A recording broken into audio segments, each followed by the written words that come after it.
The halls of Daystar Television Network once echoed with hopeful hymns and the steady rhythm of commitment to faith. But after the fallout from Joanie Lamb's high-profile interview, whispers replaced hymns and quiet dread took the place of confidence. If you're new here, please hit like, leave a comment with your thoughts, and subscribe to our channel. Your support helps us keep bringing you honest, in-depth stories like this one. Staff members who had devoted years to Daystar now found themselves questioning every memo, every shot list, every script. What had been a ministry felt increasingly like a media operation built on image management. Suddenly, a simple production update could spark panic. Was this segment too candid? Did the wording avoid triggering another PR crisis? The weight of unanswered questions grew heavy on their shoulders. We all believed in the mission, says Sarah Asterisk, a former program coordinator. Delivering accurate, heartfelt content was our daily goal. But after that interview, it felt like we were part of a cover-up. Fueled by a shared desire for truth, a small group of senior producers formed an unofficial coalition dedicated to transparency. They began meeting in hushed tones, brainstorming ways to restore integrity within the network even as management clung to its carefully controlled narrative. Michael Asterisk, a camera operator, remembers the day the first hint of real trouble emerged on set. A simple rehearsal became tense when the executive producer halted the crew and demanded, "No unscripted questions about Joanie's interview." Michael's hands shook as he monitored the feed. I realized then that our faith-based mission was being replaced by fear. With ratings dipping and social media critics sharpening their pens, the leadership issued an internal memo. All staff must refrain from engaging with external content related to the controversy. Refer all inquiries to the PR department.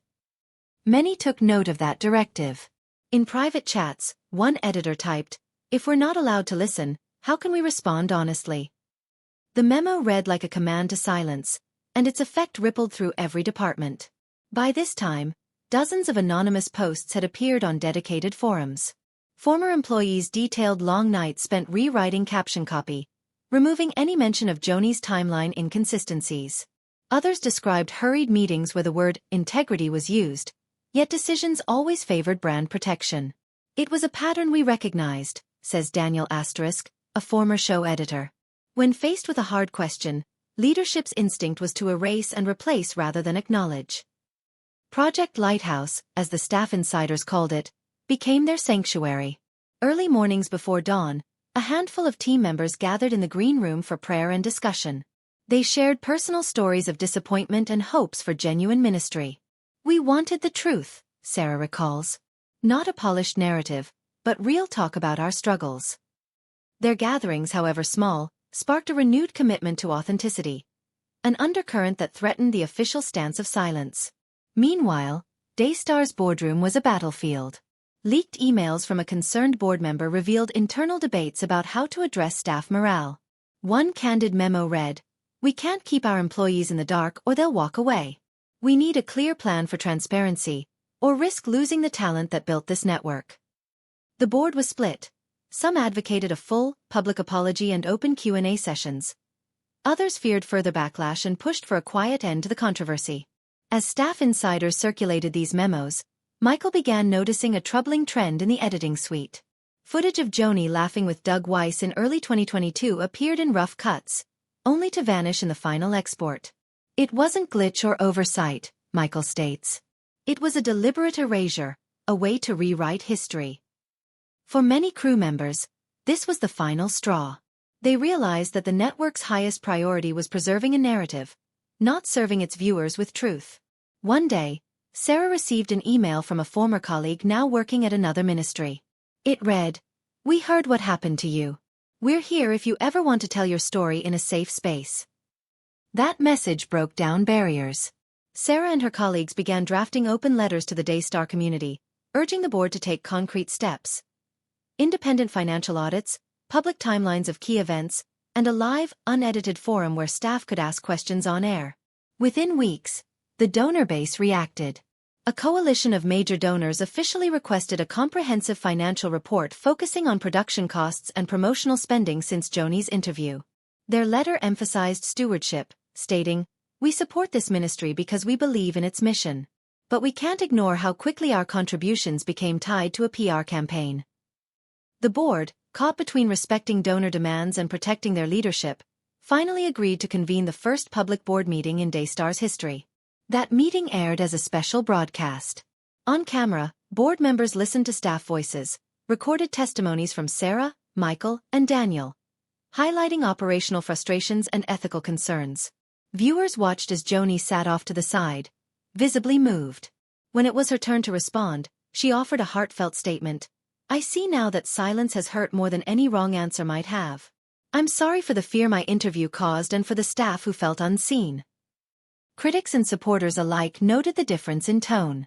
Joanie's words were unscripted, and the questions, some tough, some tender, flowed organically. The network pledged to form an independent ethics committee, include staff in content decisions, and hold monthly open forum broadcasts. Viewership metrics showed an immediate uptick. Many said they returned because they finally felt heard. Months later, Daystar's culture has begun to shift. Production teams still face tight deadlines, but they now include staff representatives in editorial meetings. The Green Room prayers of Project Lighthouse have evolved into officially sanctioned staff retreats focused on spiritual growth and open dialogue. Sarah, Michael, and Daniel no longer work at Daystar, but they watch from afar with cautious optimism. Their message remains clear: a ministry's strength comes not from perfect interviews or polished image control, but from a willingness to be vulnerable, to admit mistakes, and to rebuild trust one conversation at a time.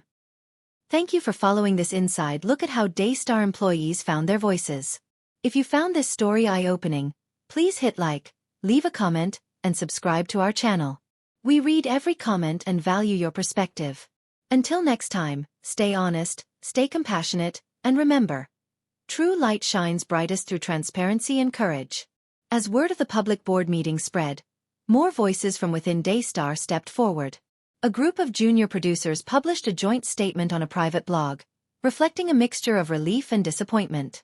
They praised the network for finally listening, but lamented the years spent in uncertainty. "We've seen what happens when fear dictates content. We hope this marks a new era of openness, not just for Joanie, but for every person who walks through these doors." Their statement circulated widely, prompting staff at rival networks to reach out with offers of collaboration and support. Observers began to note a subtle change in Daystar's programming.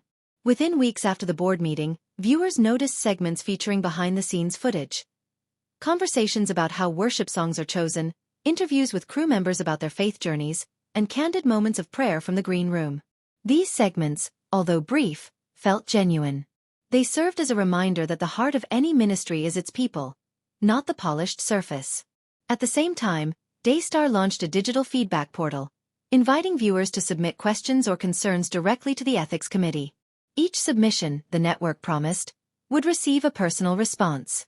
Early data showed hundreds of submissions within the first 48 hours, ranging from simple words of encouragement to detailed inquiries about specific episodes and financial practices. Analysts noted that such direct engagement was rare among faith-based broadcasters and could position Daystar as a pioneer in audience transparency. Critics, however, remained vigilant. A handful of investigative journalists published articles dissecting Daystar's new initiatives. While they acknowledged progress, they pressed for follow-through. "Promises are easy," one article stated, "but implementing structural change takes time and oversight.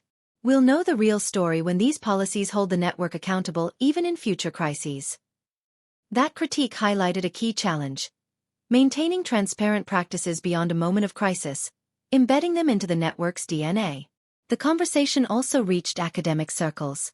Professors teaching media ethics invited Daystar's leadership to guest lecture at universities, offering a candid recounting of their mistakes and recoveries. These guest lectures, sometimes delivered virtually by Joanie herself alongside board members, allowed students to ask direct questions. It was a bold move, perhaps too bold for some critics, but it demonstrated a willingness to answer questions in real time, unscripted. Meanwhile, former staff members like Sarah began finding new ways to influence Daystar's future from the outside. Sarah's private consultant group offered workshops on newsroom ethics to faith-based media organizations across the country. Her sessions often began with a Daystar case study, using it as a cautionary tale about the dangers of ignoring staff voices. "Leaders must listen first," she would tell attendees. "The ministry thrives when every voice is valued." These workshops gained traction, with dozens of networks sending teams to participate. Local church leaders also played a critical role in this unfolding story. Several pastors publicly invited Daystar representatives to speak about their reforms during Sunday services,